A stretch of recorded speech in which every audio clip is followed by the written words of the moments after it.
What's up, guys? Welcome to Daily Dose of Reddit. This is your host, Zach, and today's subreddit is r/IDontWorkHereLady. This story's called, I'm so sorry, I don't work here. After listening to some funny highlights on YouTube, I thought I'd share my own experience in having to explain I don't work here. Fair warning now, I like to write, so it's grab your glasses for story time or don't. No shame on clicking on buy. Whoa, yes there is, do not listen to them. My first job in high school was working for a local sports facility, and I was there for a little over a year working pretty consistently 3 or more days each week. The facility hosted tons and tons of events, practices, parties on a very regular basis. Long story short, I left the company but I was still playing in high school sports, so I still came to use the facilities all the time. Like someone wearing a red polo and tan corduroy pants into a Target, it was my own fault going in the same clothes I'd normally wear to work. Except for the fact I normally wore workout clothes to work, which made that whole circle of logic unfixable. Because every regular knew my face and knew I worked there, they assumed I still did and would constantly ask for help. At first, I'd oblige happily, as after I left the business, they were pretty short-staffed and they never minded a helping hand. But I'd try and casually slide somewhere into the conversation. By the way, I don't work here anymore, or something along those lines. And sadly, nothing big, dramatic, or wild happened there. Well, that all makes sense and is more just a wholesome story or just background or whatever. Anyways, I wasn't just a jock working a jock job. I was also a computer, math, and science nerd, a car guy, a chef, a photographer, and a whole mix of different hobbies, skills, and passions. I ended up getting a job in a small framing store, where I'd worked for a few years until a few months before their closure as a company. Besides the few times I locked my own dumbass out of the store, or the time my manager plowed into the side of my mom's car the night before I was taking said mom's car on a 400-mile drive for my girlfriend's prom, nothing too eventful happened at that store while I was working there. I'm a photographer and couldn't just not frame the works I wanted to keep forever, so I'd still go back to a lot to buy frames and stuff. The employees there would let me work on my own computer for designing frames unless it was needed, obviously. One day, in particular, it was just the manager that had backed into my mom's car and me in the store. He wanted to go out for a smoke break, and their new hire was already over an hour late with no word on whether she was coming or not. So I said, "No one's coming, dude. And if they do, worst case scenario is I can say you're on the phone." He agrees and goes out back. I keep working on my designing and someone walks in. I did have to fish every urge in my body to not say, "Hi, welcome on in. Is there anything I can help you find?" I figure instead to just make it obvious I don't work here, so I quickly throw my headphones in and just get back to work, just making sure the person who walked in isn't trying to take anything. I lose track of her over my music and my work until she jump scares the living dog dookie out of me by finger stabbing my back. I quickly turn around and take a headphone out, expecting it to be my manager. But obviously, I already said it was just the shopper. My headphones weren't out a nanosecond before this woman was screaming an inch from my face some incoherent nonsense. Per my memory from 4 years ago, here's all I remember. "I cannot believe the nerve you have being so disrespect." Massive wad of spit lands a hit marker in my freaking eyeball. "Full and lazy working with headphones."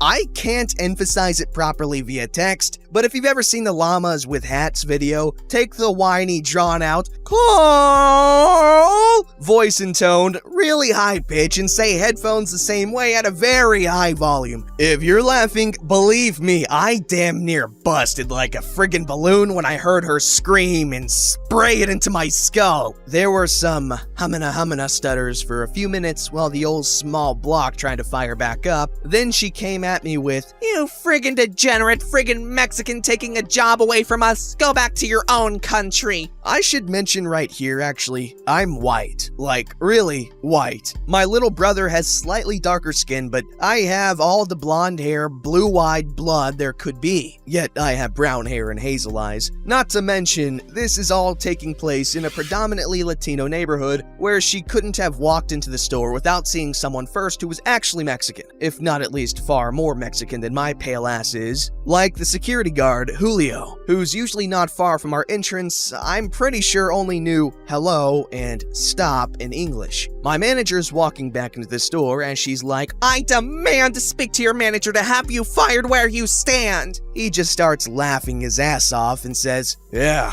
who's your manager, kid?" I have no idea how to respond to any of what just happened, so I defaulted to, "Soy blanco como mierda." Again, white as hell, and that's what I understood to mean, "I'm white as frick." Not sure if it's right. And he knew what I was saying and was slapping his knees laughing while this woman's neck vein is swollen to the size of a Karen, and it goes.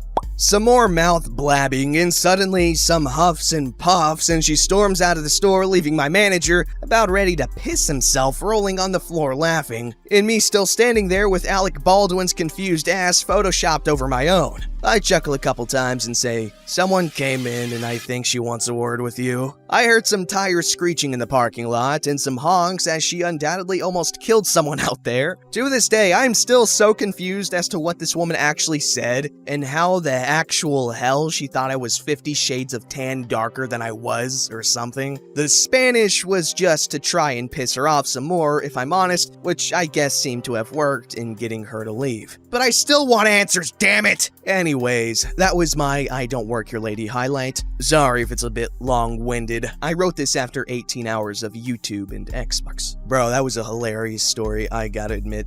This story's called A Wild Karen Trying to Get Me Fired from a Job I Didn't Even Have for Not Speaking Russian. A little bit of backstory to understand this a little better. In Estonia, there are usually a lot of Russians going around, especially in summer. Many often learn Estonian because, well, they're living in a foreign country. It's the normal thing to do. Then there are those who just choose not to learn it despite living here because Estonia used to be occupied by Russians, so some believe that we should learn their language despite them literally living in a foreign country, which is quite an absurd expectation in my opinion. In summer, my friend had a part-time job at the beach as a carousel, bounce house, trampoline, ticket salesman, plus having to help kids on the carousels. You get it, it's something a teen can handle. They didn't have any uniforms and usually would just sit in the shade near the actual employee chair or table until someone asked to buy a ticket, usually wearing summer clothes and a fanny pack for money. Sometimes I and some others would hang out at her workplace since it was allowed and we were teens, so we were bored and had nowhere to be at. So basically, my friend was packing as they were closing up in the tent nearby, and I just happened to sit near the employee chair to make sure her backpack wasn't stolen. That's when it happened. This Russian lady in her 40s with blue eyeshadow on her eyes and leopard print leggings way too small for her stomach, squishing her waist and creating more rolls than there were, dragging her blonde kid by the wrist and pushing her 1 to 2-year-old in a trolley, or whatever you call it in English. A baby trolley? There must be a word better for it. Stroller. Was waltzing towards me. I was absolutely terrified she was gonna make me babysit her kids while she was going to jump on the trampoline or some crap. But I realized quickly that she would have destroyed the trampoline, so I had no idea why she was coming towards me. Then it hit me. Oh no, she thinks I work here. The lady stated something in Russian and threw 2 euros on the nearby table, tapping her foot. I was sitting there absolutely confused, trying to mimic something as I couldn't remember my Russian from 6th grade, sitting on the bench next to the worker's chair. Then I realized how to end this madness. I was gonna say the only thing I can say in Russian, "Я не понимаю по-русски," which means I don't understand Russian. Granted, I've been taught Russian from 6th grade, so I more or less understand some words in simple sentences and can guess the meaning easily. I just can't speak it. She replied with something along the lines of, "How can you say that without knowing Russian? You're lying." Then she went on a huge rant of what I'm guessing, judging by how many times she said words like school, teach, Estonia, rude to Russians, how Estonians are rude to Russians and should learn Russian instead of being schlongheads and speaking their own language in their own country. She was yelling her guts out until I understood a complete sentence. "Я хочу поговорить с менеджером. Ты будешь уволены?" Or something along those lines, which means, "I want to speak to the manager, you'll be fired." Then I remembered how to say I don't work, so I said, "Я не работаю." But her kid cut me off with his crying, and her other kid kept demanding the bounce house. Then she was trying to comfort her kid and got quiet. This bench had ruined my day, so instead of telling her that I don't work here during the quiet time, I waited for her kid to calm down. I promised myself I wouldn't be such a pushover and stood up, being taller than her by surprise. I was 15 and 5'9", and I said in the loudest voice possible, exactly after when her kid had calmed down, literally, I don't work! I know how hard taking care of a kid can be, so I purposely yelled so she'd have to console her kid again. I felt like a douche, but I was tired of being a pushover. Kid started bawling, her other kid trying to run towards the bounce house and trying to make her mom take him there. She got so angry that she was actually red, screaming something, and literally dropped her baby into the sand, mentioning manager and that I should just do my job and not fool around just because they're Russian multiple times, and I was scared that this bench was gonna kick my ass from the rage. I may be a butthole, but I felt bad for the baby and rushed past that bench to pick it up, which infuriated the mother more. Then put it on the trolley. No one should have a mom like that, I thought. Eventually, my friend's boss, who can speak Russian, asked what was going on.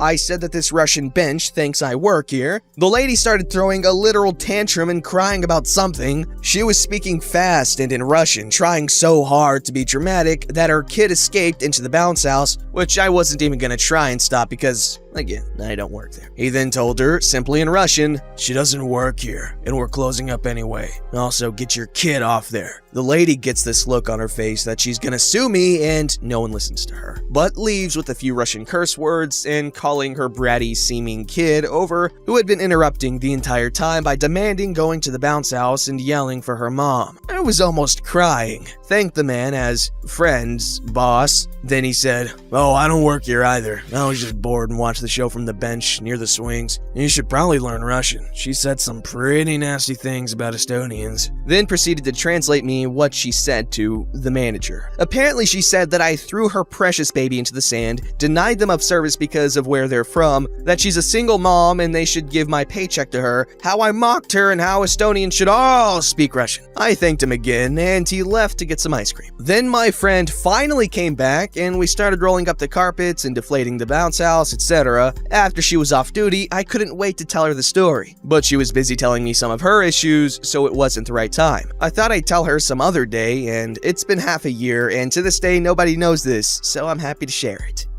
Sorry guys, but excuse my Russian, but who in the bled drops their kid on the ground on purpose? I can understand accidents, but geez. Also, me saying excuse my Russian was me also saying excuse how bad it is, as well as, you know, the Russian in and of itself, in that little last bit right there. This story's called, I'm just the delivery guy. So I don't know if this belongs here, but I couldn't stop laughing. A little backstory. Me, work for a freight company, and my job is to drive around town in a semi-truck with a 28-foot trailer with a liftgate on it to deliver items on pallets that are too big for normal mail trucks. So I'm delivering an industrial dishwasher to a new restaurant. I have to squeeze my truck through the alley to the back door like normal. I'm too big to park on the side of the road. I go in and the manager politely says, "We can't take that today. I was told I was supposed to come in 2 days and I just don't have the room." I said, "No problem, I'll bring it back in 2 days." I load it back up and leave, which by the way is not easy to do because it weighs 700 pounds. Fast forward 2 days. I'm back behind the restaurant, so I lower my lift gates, open my door, and head inside with paperwork I'll need to show the customer. I look around inside and find an employee that takes me upstairs to a locked door where a man, rude owner, comes out and immediately stares at me and repeatedly interrupts while I'm saying my opening line, "Hello, I'm me from Freight Company. I have..." "What do you want?" Yeah, I have your dishwasher." He abruptly walks away, so I follow him into the kitchen area where he starts barking orders. "So I need this dishwasher pulled out, that electrical line replaced, the feed and drain lines replaced, and you need to take the old one with you. This was supposed to be done yesterday and we opened in 2.5 hours. Obviously, I'm confused, so we share an awkward stare for what seems like an eternity until he breaks the silence with a, "Well?" I realize what's happening here, so I say, "Sir, I don't know if someone told told you the wrong information, but I'm not the installer. I'm just here to drop it off. He didn't like that. I don't care what you're here for. I need this done now. All I can muster is, sir, if you need it installed, you're gonna have to call a plumber. He then throws a fit and yells at me saying to get it down there before he calls my boss. This is where I get evil. You see, we have to get a signature on a delivery receipt to complete the delivery. Well, I had him sign it before all this happened. So I go the 150 yards and 2 staircases back to my truck, get in the back, and lift the pallet with the pallet jack. At 700 pounds, it's hard to move even with that. I drop it to the asphalt, load my jack back up, and leave. As I leave, I see him come running out, waving his arms, and I keep going. An hour later, I get to the yard, and my boss/uncle says, "Got a call from rude owner. He's pissed." Then he sticks his hand up for a high five. Nice one. Moral of the story, don't be rude to people who have the power to make your day terrible. Ooh, that was mean. Justified though, justified. Don't forget to like, subscribe, and hit that bell to never miss an episode.